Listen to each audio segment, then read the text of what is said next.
Hi guys. आज मैं आपके साथ डिस्कस करने वाला हूँ थ्योरी ऑफ डिमांड का पार्ट 4।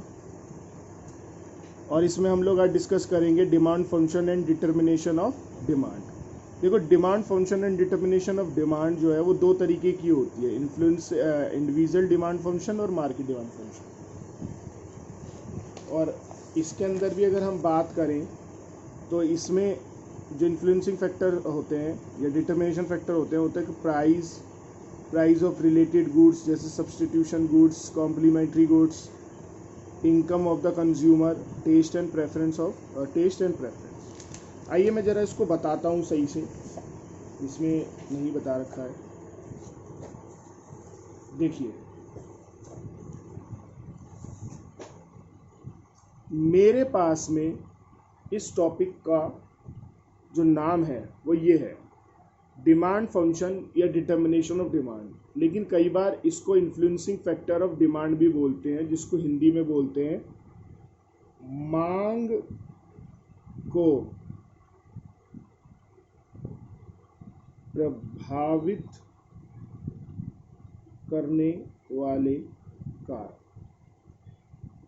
ये हिंदी के स्टूडेंट्स के लिए है। देखिए, डिटर्मिनेशन फैक्टर मैं पहले थोड़ा सा लिख देता हूँ, ये टॉपिक थोड़ा सा आज का लंबा होने वाला है, मैं पहले ही बता दूँ स्टूडेंट्स को। एक है प्राइस,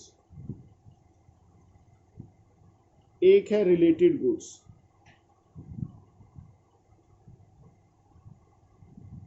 एक है इनकम,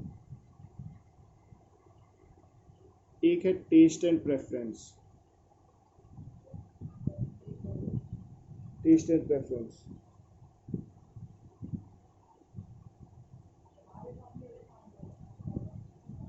टेस्ट एंड प्रेफरेंस पांचवा है एक्सपेक्टेशन।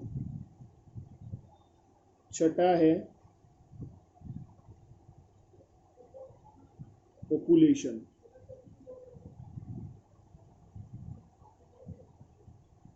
एक सातवां आप ऐड कर सकते हो, साइज ऑफ कंज्यूमर। इसको कई बार लिखते नहीं है। देखिए, ये 7 फैक्टर्स हैं जो एक मांग को, एक किसी की डिमांड को प्रभावित करते हैं। मैं इन फैक्टर्स को बोलता हूं अदर फैक्टर। इसको मैं आपको समझाऊंगा अगले लेक्चर में कि मैंने इसको अदर फैक्टर का नाम क्यों दिया है। और ये हो गया प्राइस फैक्टर। बुक वाला भी आपका इसको अदर फैक्टर बोलता है, ठीक है, लेकिन वो यहां नहीं बताता, वो इसको बाद में जाके बताएगा। आप इस चीज को देखो, एक मांग है किसी की, एक डिमांड कोई कर रहा है, तो उसको प्रभावित करने वाले, कि भैया मांग का मतलब ये है कि आप कोई चीज को खरीदने जा रहे हो, आपकी इच्छा है, डिजायर है, आपकी परचेजिंग पावर है, आप उस चीज को खरीदने जा रहे हो, मांग कर रहे हो आप उस चीज की। तो ऐसे कौन से कारण हैं जिसके कारण आप या तो उस चीज को खरीद के लिए आएंगे, या ऐसे कौन से कारण हैं तो जिनके कारण से आप उन चीजों को खरीद के नहीं लाएंगे। तो मोटे मोटे ये 7 कारण हैं जिसके कारण से या तो आप चीज को खरीद के लेके आएंगे, यानी उसकी डिमांड करेंगे, या नहीं करेंगे। आपकी डिमांड पॉजिटिव भी हो सकती है, नेगेटिव भी। मसलन कि अगर वो चीज आपको ऐसी प्रभावित कर दे कि आप उस चीज को खरीद के ही ना लाओ, और ये भी हो सकता है कि वो चीज आपको ऐसी प्रभावित कर दे कि आप उसको खरीद कर ले आओ। तो ये 7 फैक्टर हैं। इन 7 फैक्टरों को, जो ये 2 से लेके 7 तक है, इसको मैंने नाम दिया है अदर फैक्टर, और प्राइस को दिया है प्राइस फैक्टर। एक एक करके चर्चा करते हैं। देखिए, पहला है प्राइस। आप इस चीज को जरा नोट कीजिए कि जब किसी वस्तु का, किसी भी कमोडिटी का प्राइस बढ़ेगा, किसी भी कम्युनिटी का, ये क्वांटिटी ऑफ डिमांड में लिख रहा हूं, जब किसी वस्तु का प्राइस बढ़ेगा, आप मुझे बताइए क्या क्वांटिटी ऑफ डिमांड कम होगी या नहीं होगी? और जब किसी वस्तु का उसी वस्तु का प्राइस घटेगा तो क्या क्वांटिटी ऑफ डिमांड बढ़ेगी या नहीं बढ़ेगी। ये सीधी सी लॉजिक है कि अगर आपको कोई चीज महंगी मिल रही है, आपके किसी ने, आपके मान लो पेरेंट्स ने, आपके मम्मी ने आपको पैसे दिए और उन्होंने बोला कि बेटा जाना और वो जाके 1,000 रुपए की जींस ले आना, तो आप जाके 1,000 की जींस लेके आए। वो कब लेके आओगे? जब आपको वो चीज सही लगेगी, यानी उसका प्राइस आपको कम लगेगा। अगर कम लगेगा तो आप वो एक बार को ज्यादा ले आओगे। अगर आपको लगेगा कि उसका प्राइस बढ़ गया है तो आप कम लेके आओगे। हाँ, आप कह सकते हो ऑब्वियसली कि सर एक जींस में तो एक ही जींस लेके आएंगे, आधी जींस तो नहीं लेके आएंगे। लेकिन बेटा ये हो सकता है ना कि अगर वो आपको लगे कि जो वो जींस है आपको, आप 1,000 रुपए की सोच के गए, आपको लगा 750 रुपए की मिल रही है, तो आप 1,500 रुपए की एक बार को 2 लेके आओगे। ठीक है, और चीजों में देख लो, अगर आपको 50 रुपए दिए गए और उसमें बोला गया कि किलो भर चीज लेके आनी है। अगर 50 रुपए की आपकी मम्मी ने बोला कि 50 रुपए की है तो किलो भर चीज लेके आना, तो अगर वही चीज अगर आपको मिल जाती है 30 रुपए की, अब भी आपको लेके मम्मी ने बोला था कि 50 रुपए की लेके आना, अब अगर आप 50 रुपए की अब लेके जाते हो तो ज्यादा चीज आएगी ना आपकी। तो इसका मतलब क्या हुआ कि आपका प्राइस घटा है और आपको उसमें ज्यादा क्वांटिटी मिल गई। और अगर ज्यादा प्राइस होता है तो कम क्वांटिटी मिलती है। ये एक ह्यूमन साइकोलॉजी है कि जब आपका प्राइस कम होता है तो लोग ज्यादा खरीदते हैं, और जब प्राइस ज्यादा होता है तो लोग कम खरीदते हैं।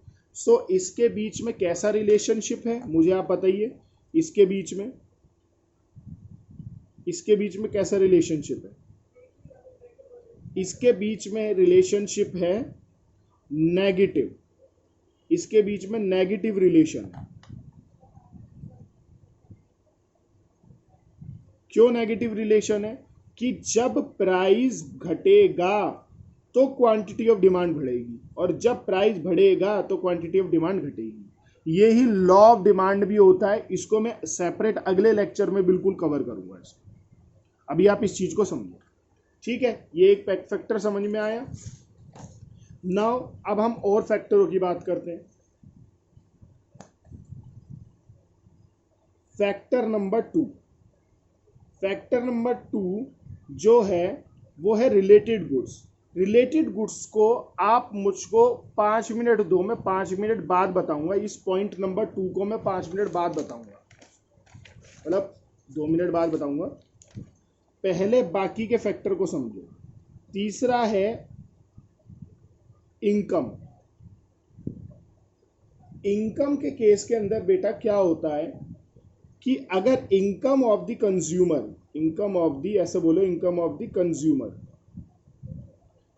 कंज्यूमर है, यहीं पे वही चीज हो गई इनकम, और यहां पे हो गया क्वांटिटी ऑफ डिमांड। अब इनके बीच में रिलेशन देखो। देखिए जी, अगर किसी पर्सन की इनकम बढ़ती है तो उसकी क्वांटिटी ऑफ डिमांड भी बढ़ेगी, और अगर उस पर्सन की इनकम घटती है तो क्वांटिटी ऑफ डिमांड भी घटेगी। ऑब्वियस सी बात है। देखो बेटा, अगर आपकी जेब में पैसा है, ठीक है, और आप उस प्रोडक्ट को खरीदने जा रहे हो, तो इट नॉट मैटर कि भैया आपकी जेब में उसका प्राइस क्या है। मतलब सीधी सी बात है कि उस चीज का प्राइस क्या है, आपको इस बात से फर्क नहीं पड़ता। आपकी जेब में पैसा है ना, तो आप उस चीज को खरीद के ले आओ, और उस प्रोडक्ट का प्राइस कम ही क्यों ना हो, लेकिन अगर आपकी जेब में पैसा नहीं है तो आप उस चीज को नहीं बाय करेंगे, या उतना ही बाय करेंगे जितने आपकी क्षमता है। समझ आ गया आपको ये चीज? तो यहां पे इनकम का क्वांटिटी ऑफ डिमांड पे ये रिलेशन ये पड़ता है। यहाँ पे बेटा हम लोग इनकम को, प्राइस को नहीं देखते। यहाँ आप लोग प्राइस को नहीं देखोगे, यहाँ सिर्फ रिलेशनशिप किस किस के बीच में देख रहे हो? इनकम के और क्वांटिटी ऑफ डिमांड के बीच में रिलेशनशिप देख रहे हो कि इनकम अगर बढ़ती है, लोगों की अगर इनकम बढ़ती है, खरीदने वाले की इनकम बढ़ती है, कंज्यूमर की इनकम बढ़ती है तो क्वांटिटी ऑफ डिमांड भी बढ़ेगी, और अगर इनकम घटती है तो क्वांटिटी ऑफ डिमांड भी घटेगी। कैसा रिलेशनशिप है इनके बीच में? इनके बीच में पॉजिटिव रिलेशन। मैं कैसे रिलेशनशिप डिसाइड कर रहा हूं बेटा? कैसे? ये देखो, ये बढ़ रहा है तो ये बढ़ रहा है, ये घट रहा है तो ये घट रहा है। वेयरएज अगर आप पीछे वाले उसमें देखें तो यहाँ क्या हो रहा था? ये बढ़ रहा था, ये घट रहा था, ये घट रहा था, ये बढ़ रहा था। ठीक है, इस तरीके से डिसाइडेड होता है। ठीक है, तो तीसरा टॉपिक खत्म हो गया।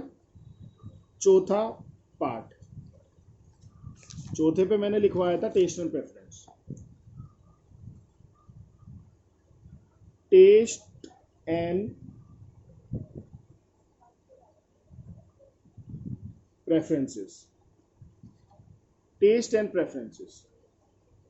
देखिए यहां पे ना दो वर्ड है, या मैं टी एंड पी लिख रहा हूं टेस्ट एंड प्रेफरेंस को, और ये हो गई फिर वहीं से क्वांटिटी ऑफ डिमांड। देखिए आइए समझते हैं, यहां पे दो शब्द हैं, एक है टेस्ट और एक है प्रेफरेंस। भाई दोनों में क्या फर्क है? सर जी दोनों में क्या फर्क होता है? बेटा फर्क ये होता है टेस्ट और प्रेफरेंस। कई बार होता है ना कि आप किसी चीज को लाइक यानी टेस्ट कर रखते हो, किसी चीज का टेस्ट रखते हो कि मतलब भाई जैसे मैं तो ब्रांड के ही कपड़े पहनता हूं, मैं तो कोई ब्रांड की ही चीज को यूज करता हूं, तो ये आपका अपना टेस्ट हो गया। ठीक है, कि आप पर्टिकुलर चीज को ही आप लेते हो। अच्छा, उस ब्रांड में भी आप ये कहो कि जी मैं तो है रेमंड के ही कपड़े पहनना पसंद करता हूं, है ना, या मैं निक के ही शूज पहनता हूं, तो आप पहला ये कह रहे हो कि मैं ब्रांड के शूज पहनता हूं या ब्रांड के कपड़े पहनता हूं, दैट इज योर टेस्ट, यह आपका अपना टेस्ट है। और प्रेफरेंस का मतलब हो गया कि वहां आप कह रहे हो कि शूज भी मैं निक के पहनता हूं, बाकी अगर मैं खरीदने जाऊंगा तो मैं निक के शूज लेके आना प्रेफरेंस करूंगा, या मैं जो कपड़े पहनूंगा वो रेमंड के ही कपड़े पहनना पसंद करूंगा, मैं किसी और ब्रांड को जल्दी सी प्रेफर नहीं करता। ऑल्दो अब बहुत अच्छे ब्रांड हो सकते हैं, नहीं करते लोग। ऐसे कई बार करते हैं कि जैसे मोबाइल खरीदने में देखो कि मोबाइल खरीदने जाएंगे तो कहेंगे नहीं मेरे को तो सैमसंग का ही भाई मैं पहले भी यूज करता था, मैं अब भी वही यूज करूंगा। तो ये लोगों की प्रेफरेंस हो गई। ये डजंट मैटर कि कोई दूसरी चीज अच्छी है या बेकार है। फ्रिज ले रहे हैं, टीवी ले रहे हैं, तो हमें एलजी पसंद है तो हम एलजी का ही लेंगे। मतलब एलजी पसंद नहीं, मतलब उन्होंने किसी टाइम पे यूज किया था, उनको सही लगा, तो अब चाहे नया मार्केट में नया ब्रांड आ जाए, फीचर के साथ नया आ जाए, फिर भी वो चीजों को नहीं लेते। तो ये कहलाता है टेस्ट एंड प्रेफरेंस। सही है। अब टेस्ट एंड प्रेफरेंस के साथ में देखने की कोशिश करते हैं हम लोग। बेटा जब टेस्ट एंड प्रेफरेंस बढ़ती है तो आपकी क्वांटिटी ऑफ डिमांड भी बढ़ती है, और जब टेस्ट एंड प्रेफरेंस कम होती है तो क्वांटिटी ऑफ डिमांड भी कम होती है। क्या बोला? दोबारा रिपीट कर लेते हैं, जल्दी हो गया। टेस्ट एंड प्रेफरेंस जब बढ़ेगा तो क्वांटिटी ऑफ डिमांड भी बढ़ेगा, और टेस्ट एंड प्रेफरेंस कम होगा तो क्वांटिटी ऑफ डिमांड भी कम होगा। इसीलिए आपने एक नोट किया होगा कि जब आप जाते हैं तो शॉपकीपर ये कहता है अरे मैडम ये पहले पसंद तो करो, अरे सर ये आप पसंद कर लो, बाकी तो हम लोग देख लेंगे, उसको कर लेंगे। क्यों ऐसा बोलता है? कि उन्हें पता है कि अगर एक बार माइंड में किसी के सेट कर दिया जाए तो पर्सन फिर प्राइस के बारे में मैटर नहीं करता। वो सिर्फ मैटर किसके बारे में करेगा? टेस्ट एंड प्रेफरेंस को देख रहा है, वो उसको पसंद आ गया है। टेस्ट का मतलब यहाँ पसंद से भी होता है, ठीक है, उसको सही लग गई है वो चीज, तो फिर वो खरीद के लेके जाएगा। तो जहाँ टेस्ट एंड प्रेफरेंस हाई होती है वहां पे आपकी क्वांटिटी ऑफ डिमांड भी हाई होती है, जहाँ टेस्ट एंड प्रेफरेंस कम होती है तो वहाँ क्वांटिटी ऑफ डिमांड भी कम होती है। कैसा रिलेशनशिप है? वंस अगेन कैसा रिलेशनशिप है? यहां पे इनके बीच में है पॉजिटिव रिलेशन। चलिए जी अगला करते हैं, point number 5। Point number 5, point number 5 हमारे को कहता है एक्सपेक्टेशन के बारे में। एक्सपेक्टेशन,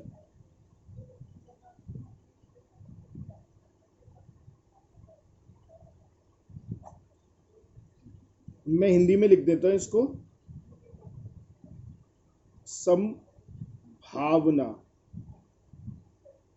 संभावना देखिए जी, एक्सपेक्टेशंस में क्या होता है, लेट्स से मैं आपको पहले एक एग्जांपल देने की कोशिश करता हूँ, ठीक है, कि लेट्स प्रिज्यूम कि आपको ये पता चलता है कि आप जैसे मान लो पेट्रोल लेने गए और आपको अपनी गाड़ी में पेट्रोल भरवाना है, जो भी है, लेकिन आपको इतना कोई हार्श नहीं है कि बहुत जल्दी में हो आप रात को 9 बजे जाते हो और 9 बजे जाने के बाद में आपको पता है कि मुझे 2,000 रुपये का पेट्रोल डलवाना है अपनी गाड़ी में, और आपको ये पता चलता है कि 12 बजे के बाद जो है वो पेट्रोल 5 रुपये पर लीटर सस्ता हो जाएगा।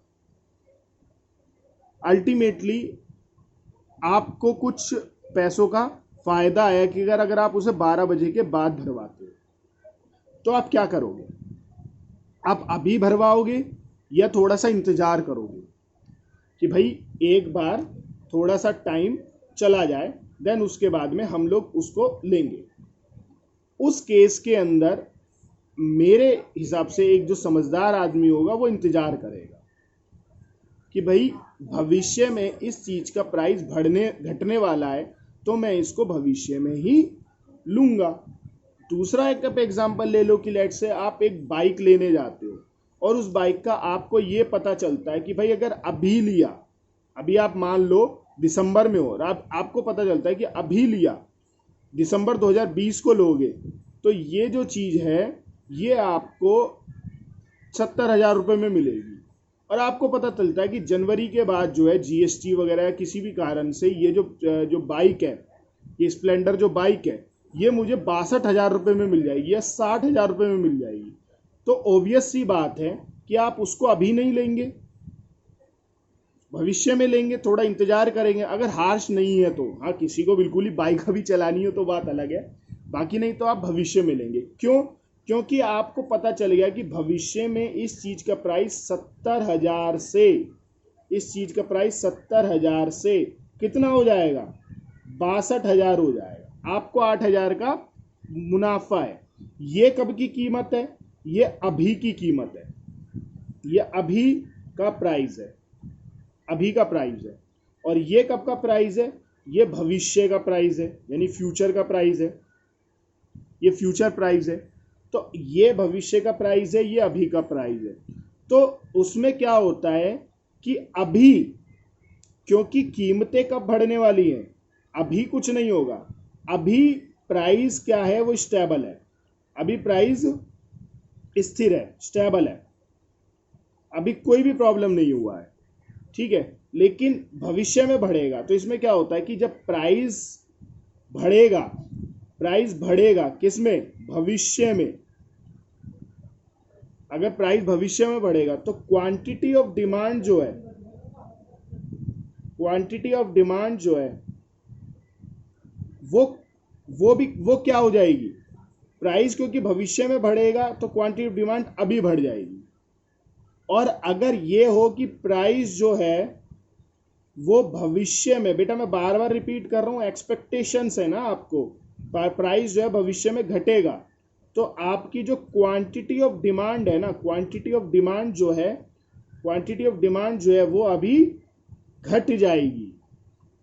क्योंकि ऑब्वियस सी बात है ना, आपको लग रहा है कि प्राइस भविष्य में घटेगा तो आप अभी क्यों खरीदोगे? भविष्य में ही नहीं खरीद लोगे। और अगर आपको लगता है कि प्राइस जो है भविष्य में बढ़ेगा तो आप भविष्य का क्यों इंतजार करोगे? आप अभी नहीं खरीद लोगे। क्वांटिटी ऑफ डिमांड ये कभी की है? अभी की। ये क्वांटिटी ऑफ डिमांड अभी की है। ये क्वांटिटी ऑफ डिमांड कभी की है? ये क्वांटिटी ऑफ डिमांड अभी की है। सही है। तो यहां पर भी कैसा रिलेशनशिप्स है? यहाँ कैसा रिलेशनशिप है? यहाँ कैसा रिलेशनशिप है?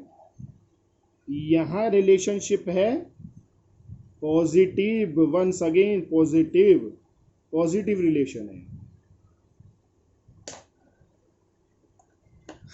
सही है। अब उसके बाद में 2 टॉपिक और रह गए हैं।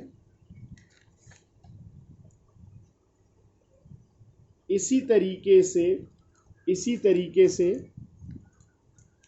एक और है जिसमें आपका रहता है पॉपुलेशन।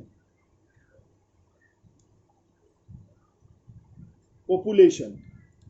अब पॉपुलेशन में भी इसी यही है कि अगर पॉपुलेशन अगर बढ़ेगी तो सीधी सी बात है कि क्वांटिटी ऑफ डिमांड, जाहिर सी बात है जब किसी देश की पॉपुलेशन ज़्यादा है, कोई देश के लोगों की पॉपुलेशन ज़्यादा है, तो क्वांटिटी ऑफ डिमांड भी ज़्यादा होगी, और जब पॉपुलेशन कम है तो क्वांटिटी ऑफ डिमांड भी कम होगी। इसी को इसी से रिलेट करते हैं, इसीलिए मैंने यहाँ छोटा सा हैश लगाया था, यहाँ पे इसीलिए मैंने छोटा सा हैश लगाया था। साइज ऑफ कंज्यूमर भी यही है, size of consumer, size of consumer भी यही होता है कि अगर साइज ऑफ कंज्यूमर बढ़ता है या शिफ्ट हो जाता है तो क्वांटिटी ऑफ डिमांड भी बढ़ जाती है, और साइज ऑफ कंज्यूमर कम होता है तो क्वांटिटी ऑफ डिमांड भी कम होती है। मतलब कहने का मतलब है अगर एक प्रोडक्ट के कंज्यूमर ज़्यादा हो जाते हैं, एक प्रोडक्ट के कंज्यूमर ज़्यादा हो जाते हैं तो उसकी भी क्वांटिटी ऑफ डिमांड भी ज़्यादा होगी, और अगर एक प्रोडक्ट के कंज्यूमर कम हो जाते हैं तो उसकी क्वांटिटी ऑफ डिमांड भी कम होगी। ठीक है, कई बार क्या होता है ना कि कस्टमर शिफ्ट हो जाते हैं, एक प्रोडक्ट ना लेके दूसरा ले लगेंगे। लाइक आपको अगर अमेजोन सही लगेगा तो आप एकदम से अमेजोन पे शिफ्ट कर जाएंगे, फ्लिपकार्ट को छोड़ देंगे, कोई भी प्रॉब्लम लगा आपने अमेजोन पे शिफ्ट कर गए। ठीक है, लोगों को व्हाट्सअप सही लगा तो लोग फेसबुक से शिफ्ट कर गए, लोगों को इंस्टाग्राम सही लगा तो लोग व्हाट्सअप से शिफ्ट कर गए। इस तरीके से शिफ्टिंग होती रहती है, तो जैसे ही शिफ्टिंग होती है वैसे ही क्वांटिटी ऑफ डिमांड उस प्रोडक्ट की बढ़ जाती है। ठीक है, जैसे ही कम उसका दूसरे वाले प्रोडक्ट के कम होते हैं तो उसकी क्वांटिटी ऑफ डिमांड कम हो जाती है। तो इसके बीच में भी कैसे रिलेशनशिप्स हैं, पॉजिटिव, इन सब में पॉजिटिव है। ठीक है, ये सब पॉजिटिव है, ये पॉजिटिव रिलेशन है, देख लो, और ये भी पॉजिटिव है। चलो, अब मेरा जो मैंने टॉपिक छुड़वाया था, टॉपिक नंबर 2, रिलेटेड गुड्स, इसको कवर करते हैं। ये इंपॉर्टेंट था एक्चुअली, इसीलिए मैंने इसको लास्ट तक रखा। रिलेटेड गुड्स,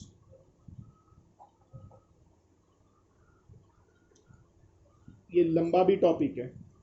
अब रिलेटेड गुड्स में क्या होते हैं, इस चीज को बेटा समझो।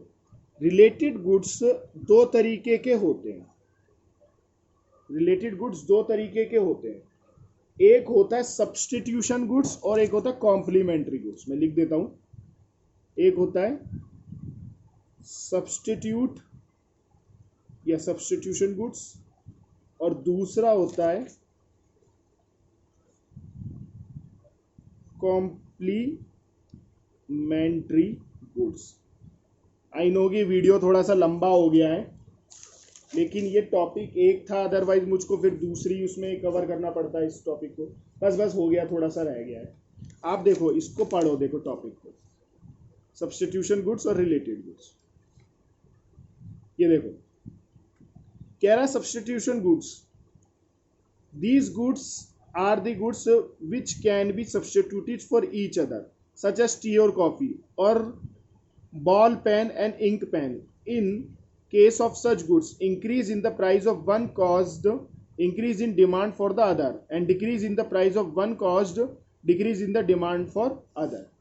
ठीक है, कॉम्प्लीमेंट्री गुड्स का एग्जांपल देखो, a fall in the price of one cause increase in the demand of other, and a rise in the price of one cause decrease in the demand of other. ठीक है, और ये क्या होता है, complementary goods are those goods, यहाँ पे लिख लो, complementary goods are those goods which complete the demand for each other and are therefore the demanded together. देखिए मैं बताता हूँ इसको, आप इस चीज को समझिए कि सब्स्टिट्यूशन गुड्स का मतलब होता है, मैं लिख देता हूं, एक के बदले दूसरे का यूज, और इसके हद है एक के साथ दूसरे का यूज। बॉस होता क्या है कि कुछ गुड्स जो होते हैं वो सब्स्टिट्यूशन गुड्स होते हैं, जस्ट लाइक का कि आप एक उसको सब्स्टिट्यूट की तरह यूज कर सकते हो। दूसरा मतलब एक अगर आपको ठीक नहीं लगेगा तो दूसरे पे शिफ्ट कर जाओगे, दूसरा और शिफ्ट नहीं लगेगा तीसरे पे शिफ्ट कर जाओगे। वो सर्विसेज में भी होता है, गुड्स में भी होता है। लाइक जैसे अमेजोन है, आपको अमेजोन सही नहीं लगा तो आप फ्लिपकार्ट पे शिफ्ट कर गए, फ्लिपकार्ट सही नहीं लगा तो कहीं और शिफ्ट कर गए। सिमिलर बिजनेस में है ना वो। पेटीएम सही नहीं लगा तो फोन पे शिफ्ट हो गए। ओला सही नहीं लगी तो ऊबर पे शिफ्ट हो गए। टी कोई सही नहीं लगा तो कॉफी पे शिफ्ट हो गए। All are the example of substitution goods. ठीक है। कॉम्प्लीमेंट्री गुड्स क्या होते हैं? कॉम्प्लीमेंट्री गुड्स होते हैं कि जो आप एक के साथ दूसरे का यूज करते हैं। ठीक है। जैसे इंक और पेन का आपकी बुक वाला एग्जांपल देता है कि बिना इंक के पेन की क्या औकात है, मतलब क्या कीमत है, उसको कोई क्यों खरीदेगा। और बिना जो पेन है यानी जो बाहर का पूरा बॉडी है उसका, उसके बिना इंक क्या करेगी। तो दोनों एक दूसरे के लिए मेड फॉर ईच अदर है और वो उनका दोनों का एक साथ है तो काम है। ठीक है। ऐसे गाड़ी में लगने वाला इंजन और गाड़ी की बॉडी क्या करेगी? खाली इंजन के, इंजन ही नहीं है तो, और खाली इंजन बिना बॉडी के क्या कर लेगा? कुछ भी नहीं कर पाएगा। तो these is made for each other. तो सब्स्टिट्यूशन गुड्स का होता क्या है? I give you an example. फटाफट से इसको खत्म करते हैं, वीडियो लंबा हो गया है। देखिए इधर देखिए, ये जैसे मैं एग्जांपल लेता हूं, ये ओला है, ये उबर है। लेट्स से कि आप जो है ऑनर जो है वो उबर के हैं, आप जो है ऑनर है, आप ओनर है। ठीक है। अब ये उबर भी 6 रुपए किलोमीटर पे चल रही है, ओला भी 6 रुपए किलोमीटर पे चल रही है। सही है। अब ओला ने क्या किया? अपना प्राइस डाउन करके 4 रुपए किलोमीटर कर दिया। आपने कुछ नहीं किया है, आपने कुछ नहीं किया। आज आप पहले भी 6 रुपए किलोमीटर पे चला रहे थे, आज भी आप 6 रुपए किलोमीटर पे, लेकिन ओला ने क्या किया कि 6 रुपए से वो 4 रुपए किलोमीटर कर दिया। उसने अपना प्राइस जो है उसने घटा दिया। अब ओला ने अगर प्राइस घटा दिया है तो होगा क्या कि जितने भी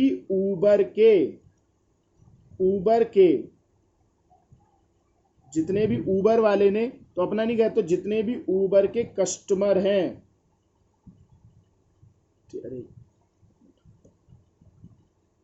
जितने भी उबर के कस्टमर हैं वो सब शिफ्ट हो जाएंगे। ठीक है। जितने भी उबर के कस्टमर हैं वो सब शिफ्ट हो जाएंगे। किस पे? ओला पे। तो अल्टीमेटली जो डिमांड है वो ओला की गिर जाएगी।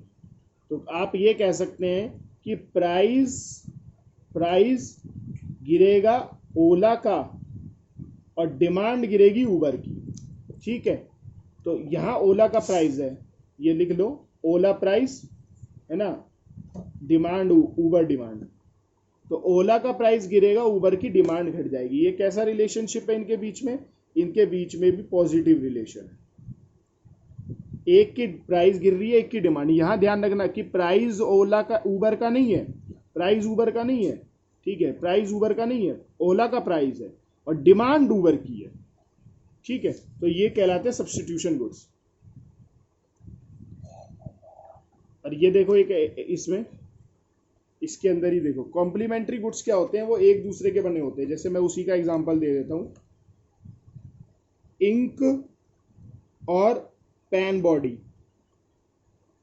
रिफिल है ना, इंक और पेन बॉडी। अब आप एक चीज को नोट करेंगे कि अगर इंक का प्राइस बढ़ जाए, अब इंक महंगी हो गई है तो क्या होगा? ठीक है ना, प्राइस किसका? पेन बॉडी का, पेन की जो बॉडी है, क्या उसका भी प्राइस बढ़ेगा या नहीं बढ़ेगा? अब इसका प्राइस बढ़ेगा तो क्वांटिटी ऑफ डिमांड जो पेन की है, जो पेन की जो क्वांटिटी ऑफ डिमांड है वो भी घट जाएगी, क्योंकि प्राइस इसका यहाँ सब्सिक्वेंट इफेक्ट पड़ता है ना। प्राइस इसका बढ़ा तो इसका भी प्राइस बढ़ा, ये भी महंगा हो गया, ये महंगा हुआ तो इसकी क्वांटिटी गिर गई। तो इनमें कैसा रिलेशन होता है? अगर इन दोनों में रिलेशन देखें, इन दोनों में इसके प्राइस और इसकी क्वांटिटी में रिलेशनशिप देखें तो नेगेटिव रिलेशन। तो आप एक चीज देखेंगे, जितने भी अदर फैक्टर हैं, रिलेटेड गुड्स में बस कॉम्प्लीमेंट्री गुड्स को छोड़ दो। Related goods, income, taste and preference, expectation, population, size of consumer, all are positive relationship with quantity of demand and price negative relationship with quantity of demand। धन्यवाद। बहुत लंबा video हो गया है, आपने एंजॉय किया होगा होपफुली। Thank you.